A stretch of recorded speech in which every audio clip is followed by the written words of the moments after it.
देश और दुनिया की तमाम छोटी और बड़ी खबरों के लिए हमारे चैनल को सब्सक्राइब करना न भूलें और बेल का बटन जरूर दबाएं। नमस्कार दोस्तों, स्वागत है आपका देश लाइव में और आपके साथ हमेशा की तरह मैं हूं आशिमा त्यागी। दोस्तों फिर हाजिर हूं एक महत्वपूर्ण मुद्दे पर बात करने के लिए। न्याय अक्सर शोर से नहीं दोस्तों, फैसले से बोलता है। और जब अदालत कहती है कि मामला वापस नहीं होगा, सुनवाई जारी रहेगी, तो ये सिर्फ एक कानूनी आदेश नहीं होता, ये सत्ता की मंशा पर सीधा सवाल होता है दोस्तों। अखलाक हत्याकांड, इस हत्याकांड में कोर्ट का ताजा रुख यूपी सरकार के लिए एक बड़े झटके के तौर पर देखा जा रहा है, क्योंकि ये इस झटके के तौर पर देखा जा रहा है कि उस कोशिश को रोक देता है ये फैसला जिसमें राज्य कथित तौर पर मॉब लिंचिंग के आरोपियों को राहत दिलाने के लिए केस वापस लेना चाहता था। अदालत का संदेश साफ है, न्याय की लड़ाई नहीं रुकेगी। तो आज हम इसी पर चर्चा करेंगे दोस्तों। चर्चा में आगे बढ़े, पूरा सच मैं आपको बताऊं उससे पहले आप लोगों से अपील, इंसाफ की आवाज को बुलंद करने के लिए और सच्ची पत्रकारिता के लिए हमारा यानी देश लाइव का सहयोग करें। साथ ही डिस्क्रिप्शन में दिए गए लिंक को ओपन कर ज्वाइन बटन दबाकर आप हमसे यानी देश लाइव से सीधा जुड़ सकते हैं दोस्तों। तो दोस्तों आपके साथ ये बातचीत का जो सिलसिला है वो यूं ही बदस्तूर जारी रहे, उसमें ज्यादा से ज्यादा सहयोग आप कीजिएगा। चलिए बढ़ते हैं आज के मुद्दे की तरफ। ये जिस मामले का जिक्र किया है, ये मामला हमें 2015 की उस भयावह रात की याद दिलाता है दोस्तों, जब अफवाह के आधार पर एक नागरिक को उसके घर से घसीटकर मार डाला गया। जी हां, उसके घर से घसीटकर उसे मारा गया, उसके साथ बदसलूकी की गई। और ये जो हत्या है, इस हत्या ने कई सवाल यहां पर खड़े कर दिए और हर किसी के जहन को कौंधा भी। लेकिन एक तबका ऐसा था जो इसे एक नॉर्मल मानकर आगे बढ़ गया।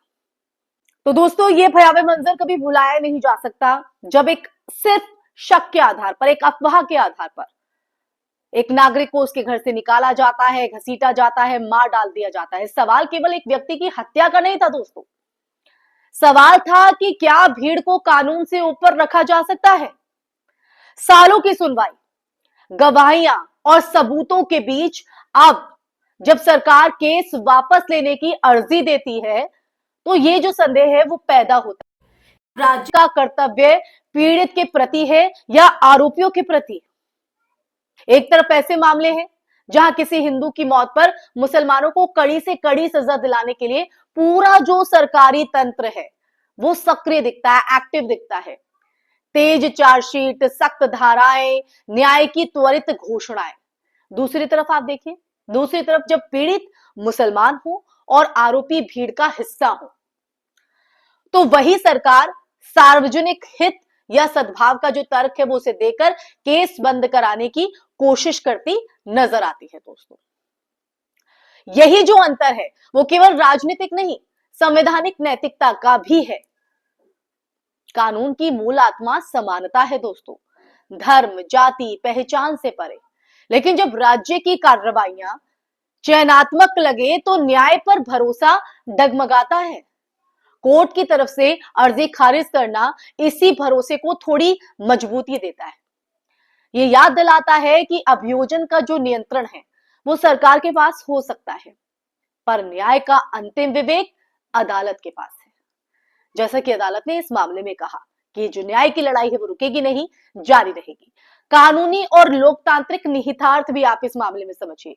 मॉब लिंचिंग केवल एक अपराध नहीं है, बल्कि कानून के राज पर सीधा हमला है। अगर राज्य खुद पीछे हटने लगे तो संदेश जाता है कि जो भीड़ का दबाव है वो काम करता है। अदालत का आदेश इस खतरनाक मिसाल को रोकता है दोस्तों, और ये भी साफ करता है कि केस वापसी कोई प्रशासनिक औजार नहीं, बल्कि असाधारण परिस्थिति में लिया जाने वाला फैसला है, और वो भी ठोस कारणों के साथ। ये जो फैसला है दोस्तों वो पीड़ित परिवार के लिए उम्मीद है और समाज के लिए चेतावनी। उम्मीद इसलिए कि न्याय जो प्रक्रिया है वो जीवित है, चेतावनी इसलिए कि सत्ता के दबाव में भी जो न्यायपालिका है वो अपनी भूमिका निभाएगी। और देखिए, लोकतंत्र की अगर बात करें तो लोकतंत्र में यही जो संतुलन होता है ना, जरूरी है। जहां सरकार नीति बनाए पर कानून की व्याख्या और अनुपालन अदालत तय करे। इसीलिए तो होती है, ये काम अदालतों का ही तो होता है। मीडिया और सार्वजनिक विमर्श पर अब आते हैं। एक तरफ सवाल यह भी उठता है दोस्तों कि मीडिया का रवैया, क्या ऐसे मामलों में वही तीखापन दिखता है जो अन्य मामलों में दिखता है? चयनात्मक कवरेज, बहसों की दिशा और भाषा, ये सब मिलकर दोस्तों जनमत बनाते हैं।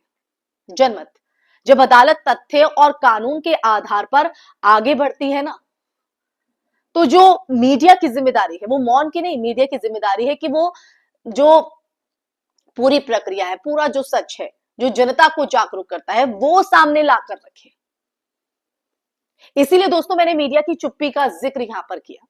तो इसीलिए दोस्तों मैंने कहा कि जब अदालत तथ्य और कानून के आधार पर आगे बढ़े तो मीडिया की ये जिम्मेदारी, कहीं ना कहीं ये कर्तव्य बन जाता है कि वो शोर नहीं, सच को प्राथमिकता दे, ताकि जनता को सच मिले।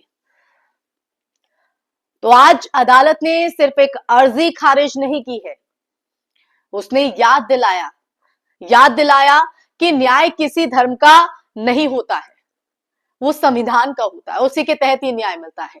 सवाल अब सरकार से है, क्या वो समान न्याय के सिद्धांत पर खड़ी रहेगी जो अदालत ने कहा, या राजनीतिक सुविधा के हिसाब से कानून को मोड़ेगी हमेशा की तरह?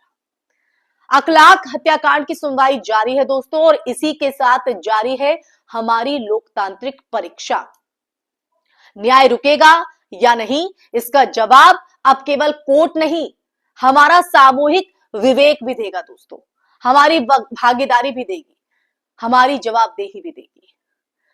इसी के साथ दोस्तों इस चर्चा में फिलहाल के लिए बस इतना ही। ये पूरा सच मैंने आपको दिखाया, बताया कि कोर्ट का क्या रुख रहा और इसके पीछे की वजह क्या है।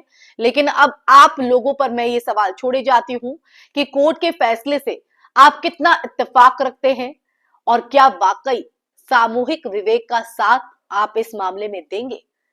कमेंट सेक्शन में कमेंट करके ये चर्चा आपको कैसी लगी जरूर बताइएगा। साथ ही सवाल जो मैंने आप पर छोड़ा है, इसका जवाब भी जरूर दीजिएगा दोस्तों। इस वीडियो को ज्यादा से ज्यादा शेयर कीजिएगा, हमारे चैनल देश लाइव को सब्सक्राइब कीजिएगा, ताकि देश लाइव आपके लिए ऐसे ही सच के मुद्दे संवाद के जरिए लाता रहे। इसी के साथ आप लोगों से इजाजत लेना चाहूंगी, फिर हाजिर होंगी ऐसे ही मुद्दे के साथ। तब तक के लिए अपना ख्याल रखिए। जय हिंद, जय भारत, नमस्कार।